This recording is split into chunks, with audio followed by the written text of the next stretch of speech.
En este video vamos a ver campo eléctrico de una distribución continua de carga y realizamos el siguiente ejercicio. Encontrar el campo eléctrico a una distancia h arriba del centro de un disco circular de radio A, el cual contiene una densidad de carga superficial uniforme, la cual se denota con la letra griega sigma. Comenzamos. Primero, para determinar el campo eléctrico, vamos a utilizar la siguiente expresión del campo eléctrico, debido a una distribución de carga superficial, en donde R es el vector, que va desde el origen hasta el punto donde queremos determinar el campo eléctrico, y R' es el vector que me ubica un diferencial de carga de la superficie. Y en este caso, el diferencial de carga va a ser igual a la densidad superficial de carga por el diferencial de área, en donde el apóstrofe en A significa un diferencial de área de la superficie cargada. Y si observamos, este término se encuentra en la integral. Además, en la expresión, K es una constante, que es igual a 1 entre 4pi epsilon 0, en donde epsilon 0 es la permitividad eléctrica en el vacío. Ahora, las barras verticales que aparecen en el denominador de esta expresión denotan la magnitud del vector R menos R'. Ahora, para utilizar esta expresión, primero vamos a construir el vector R y R', y comenzamos con el vector R. Entonces, si observamos, este vector se encuentra totalmente sobre el eje Z, por lo cual solo tiene esa componente. Es decir, el vector R va a ser igual a la magnitud de este vector, que si observamos es igual a h, y este vector va en la dirección z positiva, y esta dirección la representamos con el vector k unitario. Seguimos. Ahora construimos el vector R', y si observamos, este vector se encuentra totalmente sobre el plano XY, por lo cual solo va a tener esas componentes, es decir, una componente en X, que llamamos X' en la dirección Y, más una componente en Y, que llamamos Y' en la dirección J, en donde Y y J son vectores unitarios sobre el eje X y Y respectivamente. Ahora, si este disco cargado lo observamos desde el punto P, tenemos lo siguiente. Si observamos, el vector R' forma un ángulo con respecto al eje X, que denotamos como θ. Ahora, las componentes del vector, es decir, X' y Y', las podemos escribir en términos de este ángulo y también de la magnitud del vector. Y al hacer esto, vamos a tener que X' va a ser igual a la magnitud del vector, que denotamos como R', y que multiplica al coseno del ángulo. Y de forma similar, Y' va a ser igual a R', que multiplica al seno del ángulo. Por lo tanto, el vector R' lo podemos escribir en términos de estas variables.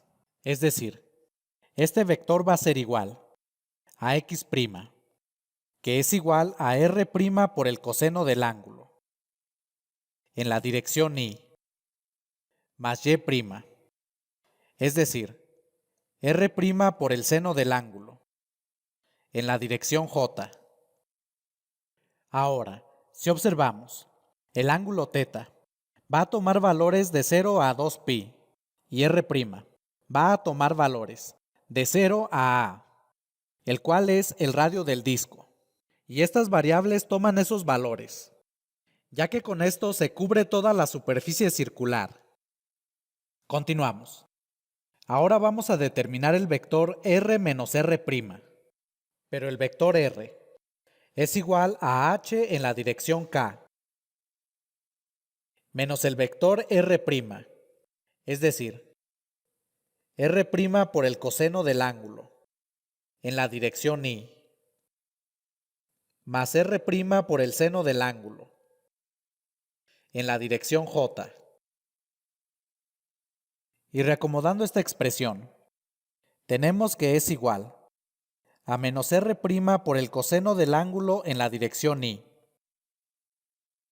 menos R' por el seno del ángulo en la dirección J, más H en la dirección K. Ahora, vamos a determinar la magnitud de este vector, ya que también la necesitamos para poder determinar el campo eléctrico. Y recordemos que si tenemos un vector que tiene componentes en X, en y también en Z, su magnitud es igual a la raíz cuadrada de la componente en X al cuadrado, más la componente en Y al cuadrado, más la componente en Z elevada al cuadrado. Por lo tanto, en nuestro caso vamos a tener que la magnitud del vector R menos R' va a ser igual a la raíz cuadrada de la componente en X del vector elevado al cuadrado, es decir, menos R' por el coseno del ángulo, elevado al cuadrado, más la componente en Y elevada al cuadrado, es decir, menos R' por el seno del ángulo, y todo esto elevado al cuadrado, más la componente en Z del vector elevado al cuadrado, es decir, H al cuadrado. Y simplificamos elevando los dos primeros términos al cuadrado. Y nos queda R' al cuadrado por el coseno al cuadrado del ángulo, más R' al cuadrado por el seno al cuadrado del ángulo, más H al cuadrado. Ahora, si observamos, los dos primeros términos tienen el factor común R' al cuadrado, por lo cual lo podemos factorizar. Y nos queda R' al cuadrado. Y abrimos un paréntesis. Y escribimos el coseno al cuadrado del ángulo, más el seno al cuadrado del ángulo. Cerramos el paréntesis. Y más H al cuadrado. Ahora recordemos que una identidad trigonométrica nos dice que el coseno al cuadrado del ángulo más el seno al cuadrado del ángulo es igual a 1, por lo cual todo lo que está dentro del paréntesis es igual a 1, y R' al cuadrado por 1 es igual a R' al cuadrado, más H al cuadrado. Continuamos. Ahora si observamos, en la integral, lo que ocupamos en realidad es la magnitud de este vector elevado al cubo, por lo cual tenemos que la magnitud de R menos R' elevada al cubo es igual a la raíz cuadrada de R' al cuadrado más H al cuadrado, y todo esto elevado al cubo. Y además recordemos que si tenemos la raíz cuadrada de una cantidad, esto se puede escribir como la cantidad elevada a la 1/2. Por lo tanto, esta expresión la podemos escribir de la siguiente manera. R' al cuadrado más H al cuadrado, y todo esto elevado a la 3/2. Seguimos. Además, para poder determinar el campo eléctrico, necesitamos conocer la densidad superficial de carga, pero en este caso ya la conocemos, y es igual a una constante, ya que nos indican que esta densidad de carga superficial es uniforme, y ya solo falta determinar el diferencial de área. Entonces recordemos que para Z constante, el diferencial de área en coordenadas polares es igual al radio R' por el diferencial de R' y por el diferencial del ángulo. Y al sustituir todos estos elementos en la expresión para el campo eléctrico, tenemos que el campo eléctrico a una distancia r va a ser igual a la integral de superficie, que en este caso va a ser igual a una integral doble de la constante k multiplicado por el vector r menos r', es decir, menos r' por el coseno del ángulo en la dirección y, menos r' por el seno del ángulo en la dirección j, más h en la dirección k, que multiplica a la densidad superficial de carga y por el diferencial de área, es decir, r' por el diferencial de r' y por el diferencial del ángulo, y todo esto entre la magnitud del vector r menos r' elevado al cubo, es decir, r' al cuadrado más h al cuadrado, y todo esto elevado a la 3 medios. Ahora, el límite de integración para la variable r' es de 0 al radio del disco, que es igual a y el ángulo θ va de 0 a 2pi. Y enseguida calculamos esta integral. Entonces, recordemos que k y sigma son constantes, por lo cual pueden salir de la integral. Ahora, en el numerador, r' está multiplicando a todo lo que se encuentra dentro del paréntesis, por lo cual al desarrollar, nos queda menos r' al cuadrado por el coseno del ángulo en la dirección y, menos r' al cuadrado por el seno del ángulo en la dirección j, más h por r' en la dirección k. Ahora recordemos que para calcular una integral doble, el orden va de la siguiente manera. Primero se realiza la integral con respecto a la variable que aparece en el primer diferencial, que en este caso es r', y después con respecto a la otra variable, que es θ.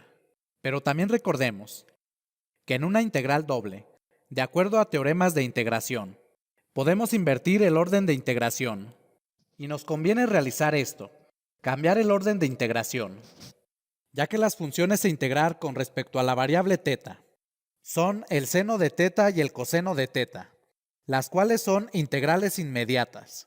Y para eso, en la integral, primero escribimos el diferencial de θ y después el diferencial de r'. Y también cambiamos el orden de las integrales. Primero escribimos la integral de 0 a y después la integral de 0 a 2pi. Continuamos. Y comenzamos a realizar la integración con respecto a la variable θ. Y si observamos, en el primer término, la función que depende de θ es el coseno, por lo cual vamos a calcular la integral de 0 a 2pi del coseno de θ por el diferencial de θ. Y esta es una integración directa. Y recordemos que la integral del coseno de θ es igual al seno de θ. Y va a ser evaluado de 0 a 2pi. Y tenemos que va a ser igual al seno de 2pi menos el seno de 0. Pero recordemos que el seno de 2pi es igual a 0 y también el seno de 0. Por lo tanto, la integral de 0 a 2pi del coseno de θ por el diferencial de θ es igual a 0. Ahora, para el segundo término, la función que depende de θ es igual al seno del ángulo, por lo cual vamos a calcular la integral de 0 a 2pi del seno de θ por el diferencial de θ, y la integral del seno de θ es igual a menos el coseno de θ. Y esta función la vamos a evaluar de 0 a 2pi. Y tenemos que esto va a ser igual a menos el coseno de 2pi menos la función evaluada en 0. Pero como esta función es negativa, vamos a tener más el coseno de 0. Pero el coseno de 2pi es igual a 1. Y también el coseno de 0. Y nos queda igual a menos 1 más 1, que es igual a 0. Por lo tanto, la integral de 0 a 2pi del seno de teta por el diferencial de teta es igual a 0. Seguimos.